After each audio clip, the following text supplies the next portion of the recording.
The following program is a public access production. Comcast is required to provide time on this channel and make it available pursuant to franchise agreements with the communities we serve. Comcast is not affiliated with the following program or the producers of public access programming and is not responsible for the content. The following program does not reflect the opinions of Comcast or its affiliates.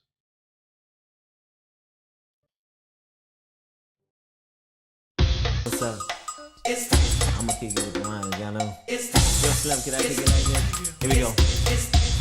Well, it's time to make that change. People of the world today are fading. All of us have our ups and downs. You better think about it or you won't be around. What we need is a little bit of love, sent by one from heaven up above. Take it from T, it's simple and plain. This ain't no game, you know what I'm saying? What?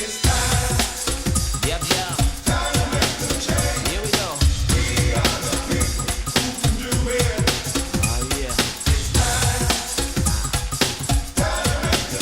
Hello, I'm Tommy Meeks, and I would like to welcome you to another edition of It's Time for a Change. Before I introduce my guests, I have to give a big thank you out to everybody that participated in the 29th Juneteenth celebration. We did get rained out at Mississippi Park, but we were able to move it over to Ellis School where we had a great crowd, we had great entertainment, great vendors, and I cannot thank my sponsors enough. There's so many, I can't name them all right now, but we'll get a note in the mail and thank them in the future. Also, it took me a while to get back into the studio because I had eye surgery on this eye here. Sometimes if you see me in the community, it gets real red, so I just want you to know everything worked out very fine. The doctor at Loyola University took real good care of me, and I appreciate him as well. Now let me get to my guests. To my left, I have Bryant Moore. He's got a new book out called Poisoned Soil. Poisoned Soil, yeah. And Bryant, I tell you, I've been watching you for quite a while here in Rockford. Are you from Chicago originally? Originally from Chicago, yes. But when you came here, I've had my eye on you. I tried to get you on my show years ago, before you even ran for office, because I've said in different meetings with you, you are one wise brother, and I'm very glad to have you on the show right now. I'm glad to be here. Appreciate it. We're gonna talk about a lot of things, but I want to get right to the book because it sounds so good. I did not get a chance to read it. I am going to buy a copy of it because the way it sounds, it could really help some people. Absolutely. You know what? This book actually started with a conversation. I was teaching 5th grade, and I had a all-boys mentor group. And in this all-boys mentor group, I would meet with them every day at lunchtime as kind of an incentive for being good in class, and I would check in with their teachers. And we would have conversations about everything from the NBA to basketball. I just wanted to build a relationship with them. And one day, one of the students asked me, "Why are we black?" Why are we black? Yeah, you know, and it echoed throughout. I had about 7 or 8 boys there, and it echoed throughout them. It's like, yeah, why are we black? Yeah, why are we black? Why are we black? And at the time, I didn't really know how to answer that question. I honestly gave a scientific answer. I said, well, because of melanin in your skin, right? And I talked about melanin and different things of that sort. And I didn't think anything about it. The next day, the little boy came in, and he said, "Mr. Moore, I told my mama what you said about why we're black because of melanin," and she couldn't believe it. And so I remember thinking about this conversation and thinking that that question, why am I black, was deeper than just a scientific question. I realized that these kids were really wanting to know, why are we different? Why am I in this particular skin that I'm in? Right. And so I really began to do this research on this idea behind self-identity and how that really impacts us as a people, and it started off as children. But as I began to do my research, I realized that this isn't something that just affects children. It affects us as adults. It affects our community.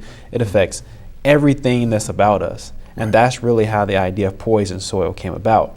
And the book is based on this analogy that I used about a tree in a forest. And if you can imagine a tree in a forest, and this tree in the forest is dying, And you have all of these people that come by and try to save this tree. You have the first person, they pour water on the tree and they say, oh, the tree is not growing at all. Then the next person says, I know what it needs more sunlight. And then they shine sun on the tree and nothing much happens. And the next person goes, well, maybe it needs more fertilizer. And they pour fertilizer on the tree and maybe it grows some fruit, but it still doesn't flourish as much as the other trees. And people in the forest begin to say things like, oh, this tree is just doomed, it's defective, it's dead. They start putting gates around this tree so it doesn't affect all the other trees in the forest. And it's like somebody finally comes along and says, did we test the soil? And when they tested soil, they realized that this tree was planted in poison soil. And that's kind of how I see the black community sometimes. We have these questions about, well, why aren't our children succeeding in school? Why hasn't the African American community thrived? We look at other migration or immigrant communities and we say, well, this community started like this and they ended like this. Why hasn't the black community done this? And I realized that it is because of some of the ideas which represent the soil that we have ourselves been planted in, and until we kind of rectify and change that soil that we planted our mind in, we're never going to grow in that way. That is truly fascinating. I mean, the analogy that you use, you know, if the soil ain't right, the tree ain't gonna be right. And our start in this country, and this year, you know, it's 400 years that the first slaves arrived in this country. Not that the first Africans hadn't been here before. But when you talk about slavery in this country, 1619 to 2019, there's a lot of stuff that went into how we think as people through generations. You have that in the book as well? Absolutely. And given that history, see, some of the times that we don't really understand that 400-year history you're talking about. Even as a history teacher, sometimes the curriculum only gives way for a small little section on slavery. You know, Africans were brought to this country, there were slaves, then we move on. We move Abraham Lincoln freedom, and then Martin Luther King came, we had civil rights, okay, let's move on. Exactly. That's where a lot of people think, because it's just cut and dry like that, but it's so much more that went into. Let me just tell you one simple thing that, because I have mentoring groups with young African-American males as well. They're all older, they're all on probation. Just one kind of example that I use all the time. I use a video by Henry Louis Gates, African Americans, Many Rivers to Cross. It plays on PBS all the time because it's a great learning program. But the part that I really try to show my guys is when our people were coming over in the Middle Passage, 10 weeks to 3 months traveling by sea, chained up. And you know, they got to use the bathroom, they're throwing up. Some of them are sick and dying, but they're stuck down there. So some of them will get up and say, Meeks, can I use the bathroom? I say, yeah, but I want you to see this part first before you go, because your ancestors didn't have that option to just say, sir, can I go to the bathroom? They had to lay in their own excrement. They had, if they threw up, it would maybe days before they got it cleaned up. And then they look at that, and I say, your people survived that, because if they hadn't survived it, you wouldn't be sitting in that chair. And all those empty chairs around our room could be the people that did not survive that Middle Passage, because those seats are empty. You know. Another fact that we don't talk about is even after they made the 3-month passage, these people were not brought to the Americas. There was a breaking process. And usually they were brought to the Caribbeans. And we have research that shows, like, in the Caribbeans, they would stay there from 3 months, sometimes a year. Maybe they wouldn't make it out. And it was called a slave-making process. Because one of the things that's not talked about is we were not taken from Africa as slaves. We were made slaves once we, you know, got here. There's a slave-making process.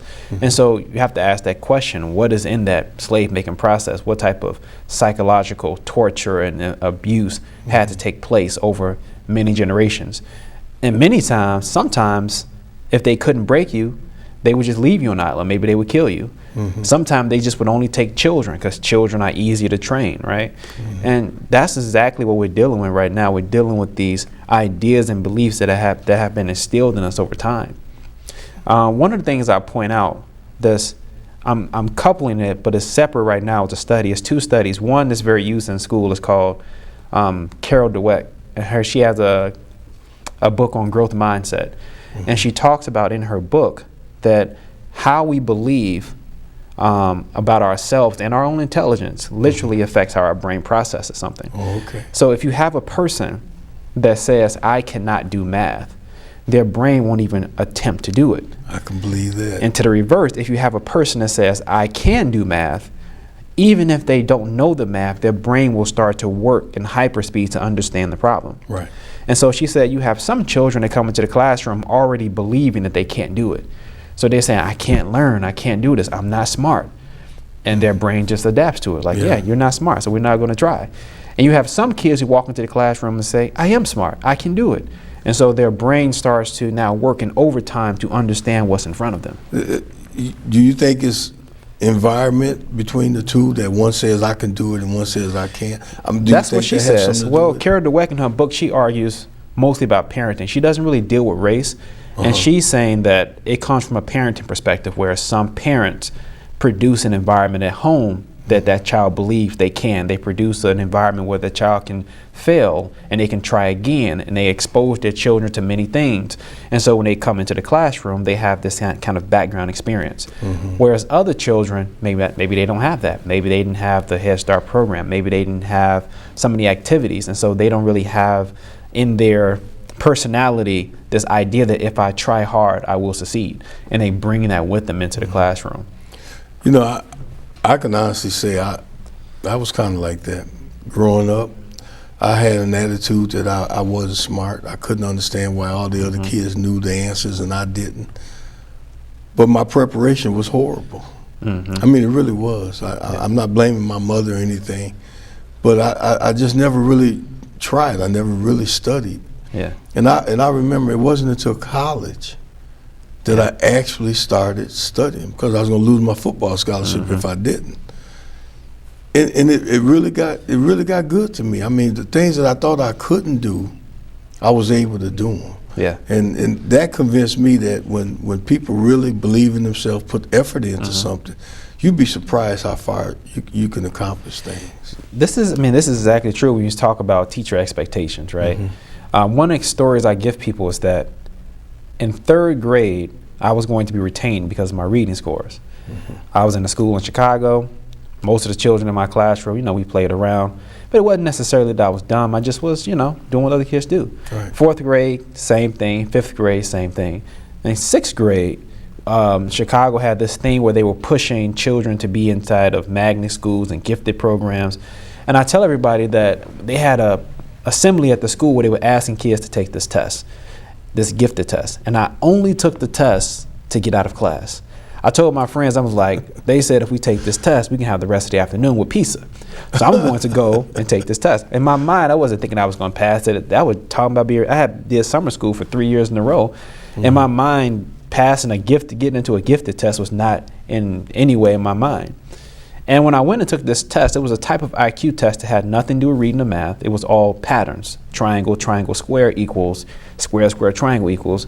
And I took the test not thinking about it.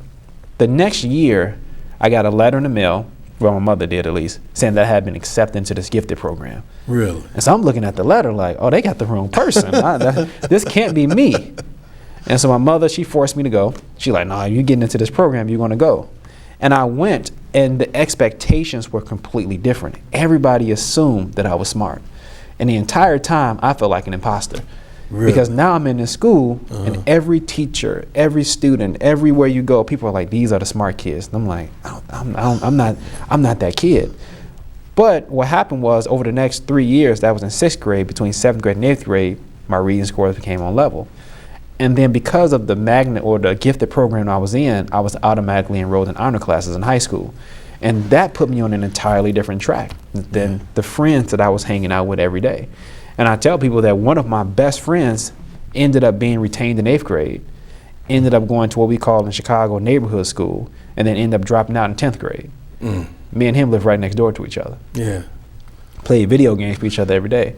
And what was the difference between me and him, my household and his? Nothing.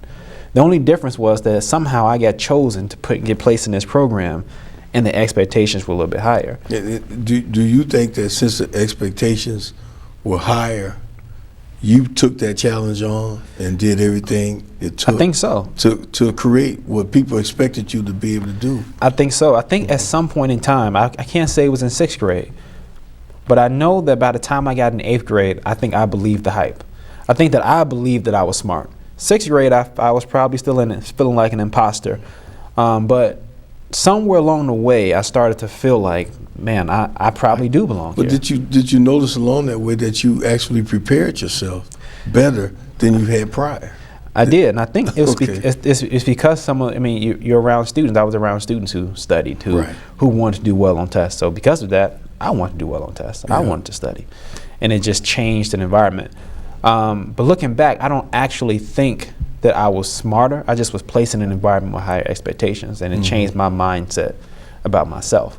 And I think that goes back into the point about how we believe and think of ourselves will determine our outcome and how we kind of succeed in life. Yeah. Now you also talk about adults. We've been talking about young people growing up. How does it affect adults? I just say this. I always bring this up on my show. One of my favorite movies is 5 Heartbeats. I don't know if you ever seen that movie. Yeah. And the one part that just sticks in my mind, the best singer, his father wasn't no good, and he literally beat his son up and let him know that, I ain't gonna say what he said on TV, but he let him know he wasn't nothing, you ain't gonna be nothing. Yeah. And that guy ended up sinking down a little hole, like a pit of life, when he had so much talent. But just because his father told him he wasn't gonna be nothing. Yeah. He kind of believed it, got deeper into drugs and just lost it all. But I think church eventually helped him bring it back. You know? Yeah. You know, bigger than children, when we get into adults, especially talking about African Americans, I talk about how society has created this image of African Americans, right? We can go way back and look at the movies and television about the Bojangles and the people and the imagery of blacks being not smart, dumb, falling over themselves, right? This is the imagery that was placed out there for a long time. That people don't know that some of the cartoons that I can't say children watch today, but I grew up watching Tom and Jerry and Popeye and stuff like that. But during that time period, these were racial cartoons, right? These were things that we didn't really inherited. realize it. Didn't realize it. And it was putting an imagery and an idea. And so as adults, we now walk around with that imagery and idea. Now here's the interesting thing about when you get into this idea of beliefs. There's a study actually done in Chicago about multiple personalities. And then actually the movie Split and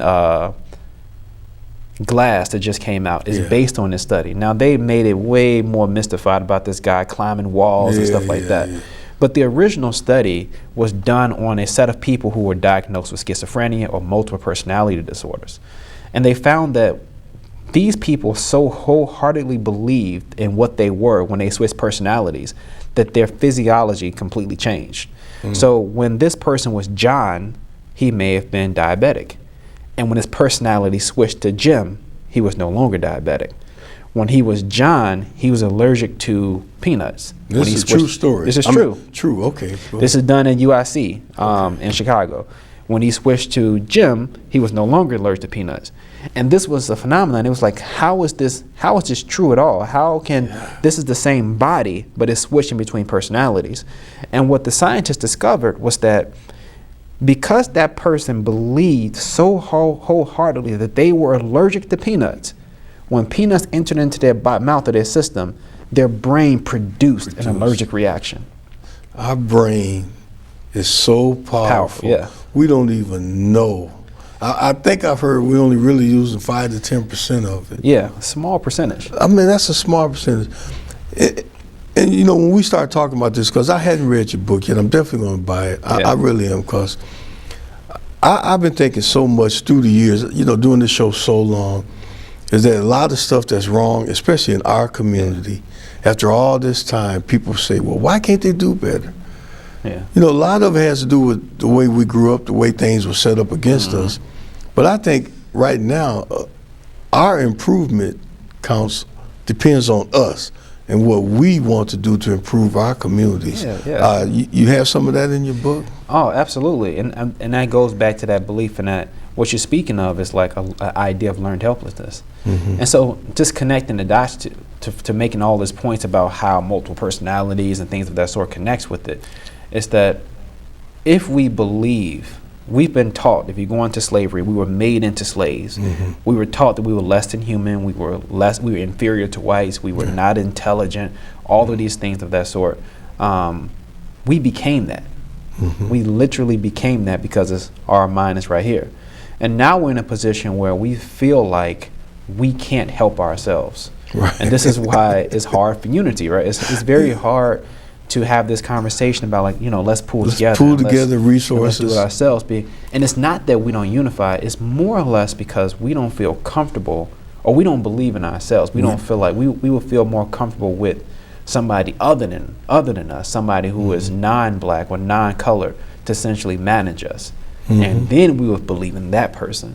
But when it's us, we're more critical of ourselves. We really are. We're really not critical of that person.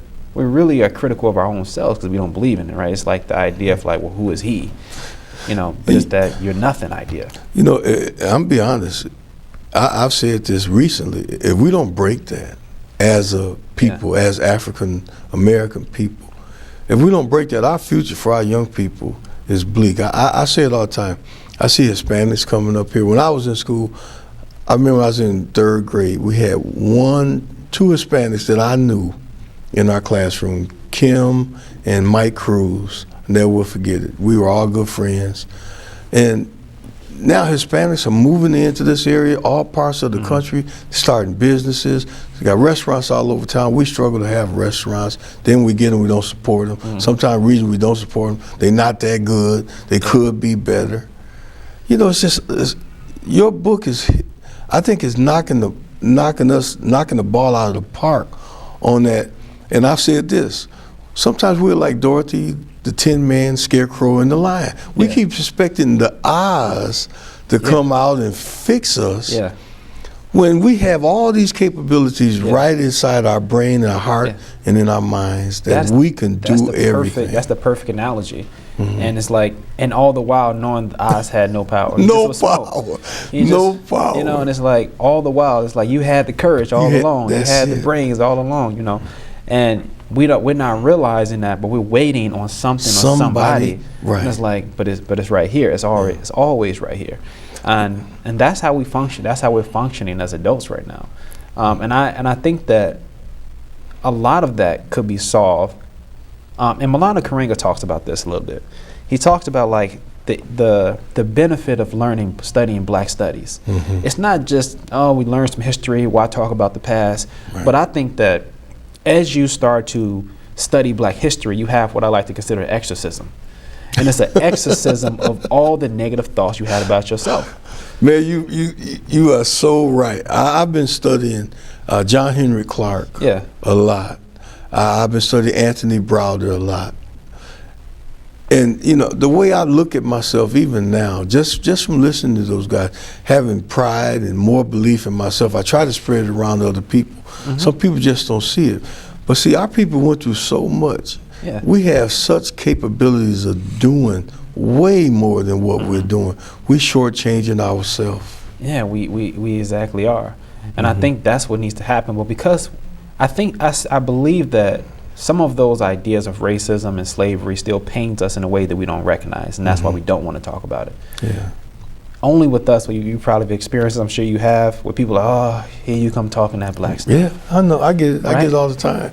and they ask the question of, well, why don't you want to talk about it? What else in the past? That we don't want to talk about the negative. And I'll tell people, like, I'm not telling you this because I want to express negative. Right. I'm telling you this to show you this is a pattern. Right. This is the reason why we're doing this, so now you can stop it. This is the reason why you're doing that, so now you don't no longer have to experience this pain in your life. If you can recognize, like, oh wow, alcoholism runs in my family, now you can be more proactive about maybe monitoring how much you drink or when you drink, or am I going down the path. But if you don't even recognize that, you're setting yourself up. We talk about having health checks. You go to the doctor and they may want to know, does this run in your family? Does that run in your family? Right. We have to understand that within our lineage, there's certain things that run in it only because, in dysfunction and negative beliefs, only because it's been implanted in us. How many times have our parents and grandparents passed down negative beliefs about life? It's a expression my mother told me that her mother told her that her mother told her, and it's, you know, I'm not gonna say the full one, but she says, I'm pretty sure you probably heard that life is a bee and then you die. Yeah. Right. Yeah. Now, how many people have heard that? My mother never said it to me, but I've heard that from other people. And so I've now said it myself. we're too. sitting up and we're thinking to ourselves, like, this is life. Life is This how hard, it's gonna be. Yeah. and then you die. Yeah. Right. And so, but that belief within yourself, we accept in a difficult life, and it doesn't have to be that way. You know, I will say this, and I said it before, you know, I believe this, and when it happens, I'll be happy because I think it's tying into what you're saying. Had a man that was running for governor named Paul Vallis against Blagojevich years ago, come in from Chicago. He used to run, he was superintendent of schools in Chicago. Okay.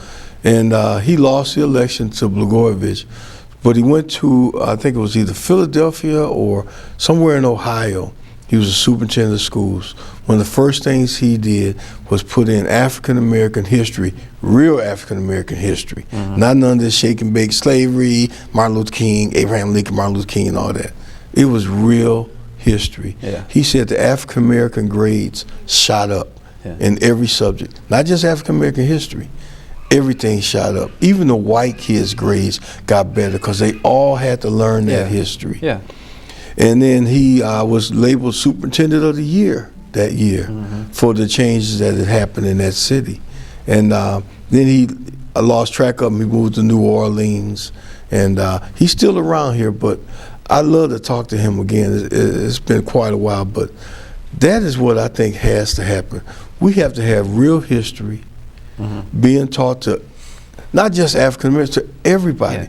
So everybody can know what the real Jim Crow era was like, what things were done in that era, how many men and women were just, you know, their brains were just ruined.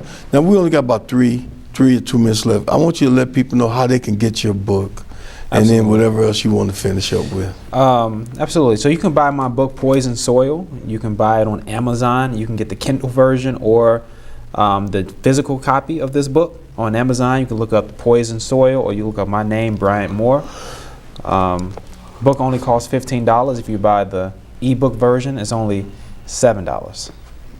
Okay. So, couple minutes. What you want to finish up with? Man, I think final thoughts is what you're saying is exactly right. I think that this idea, this topic is not just for black people. It's for everybody. It's for everybody. And I think that as we start to embrace black history more and embrace those stories, we will be better as a country. And I don't think we recognize that, but it's true. As we begin to do better, as we begin to embrace our story, as we begin to embrace our history, I'm hopeful though, because I think it's happening. I think that there's so many movies and so many things and so much interest that is now coming out. The Harriet Tubman movies coming out and various things like that. So I think that our people are interested. We just have to now move into a point where we're making it more massive. Yeah. We have a lot of distractions out there, and we have to kind of move those distractions out the way to really start dealing with some of the issues and some of the inferiority that we have. Well, I'll say right now, just finishing up, there's a lot of distractions, just like you said. The word racism being thrown all over the place, thrown up against the wall, people reacting to it, you know, all the time. As soon as they even think the president might have said something that's racist. But I told someone the other day, I said, he told somebody to go back to where you come from. Okay, now that ain't nice. But you take another president that brought the Ku Klux Klan into the White House to show the movie Birth of a Nation so that other people could see the president was in support of Birth of a Nation and in support of the Klan. Now, I guarantee you, if Trump were to do something like that, I would be screaming. Yeah. But the parallels are just so different, but it still affects us almost the same way today, all these years later. Go back to where you come from. It ain't right to say, but what they used to do, now that was some real serious racism. And I think we need to look and try to put it in perspective. You don't like me? Fine. I'm gonna be the best person I can be. And I think if our people, you know, focus on what you're talking about in that book and other ethnic groups understand what we've been through, we're gonna make this country a much better place for the future and for our children. Think so as well. Okay. Thank you, Brian. Appreciate it. I really am so happy I ran into you last week because I'm going to get that book. And I really think you should get the book, regardless of your color. This is something that I think is going to help America wake up to the possibilities. And Brian Moore knocked this out the park. And as usual, I'll see you next time. You better think about it or you won't be around. What we need is a little bit of love, sent by one from heaven up above. Chicken from tea is simple and plain. This ain't no game, you know what I'm saying? What?